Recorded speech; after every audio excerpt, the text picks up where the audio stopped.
Bismillahirrahmanirrahim. Assalamualaikum warahmatullahi wabarakatuh. Bapak-bapak, ibu-ibu, miwa saderek-derek anu kusimkuring dipika hormat, miwa panganten anu dipika hormat, dina dinten anu baca ieu, hayu urang panjatkeun heula puji sinareng syukur ka Allah Subhanahu wa taala kusabab kalayan limpahna rahmatna urang sedaya tiasa hadir dina uleman keluarga Bapak Asep pikeun acara kawinan putrina anu namina Zahra sareng saudari Raja ti keluarga Bapak Asep.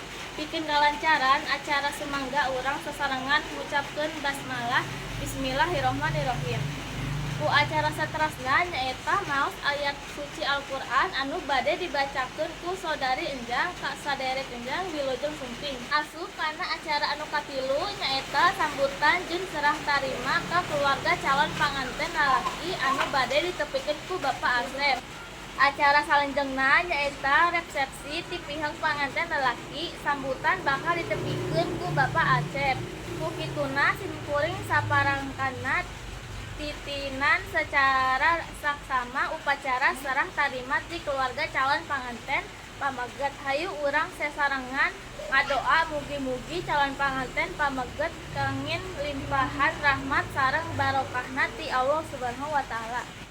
Acara selanjutnya nyaeta akad kawin. Dina hal ieu bakal dipimpin ku Bapak Dipta salaku patugas ti kantor KUA. Alhamdulillah Rabbil Alamin, urang karek nyaksian lumangsungna akad kawin antara saudara Raja sareng saudari Zahra.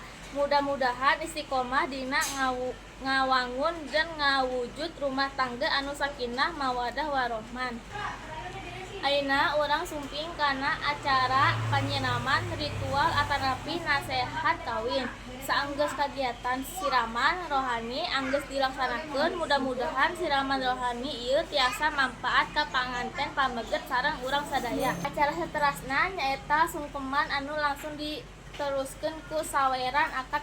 Acara selanjutnya nyaeta panutup sareng doa. Bapak-bapak miwa tamu undangan anu binga parantos sumping kana kagiatan pamungkas nyaeta panutup sareng doa. Alhamdulillah runtuyan acara kawinan dugi kasungkeman parantos lancar. Selanjutnya nyaeta panutup sareng doa. Bapak-bapak miwa tamu undangan anu binga parantos sumping kana kagiatan ieu nyaeta panutup sareng doa. Alhamdulillah runtuyan acara kawinan dugi kasungkeman parantos lancar. Wassalamualaikum warahmatullahi wabarakatuh.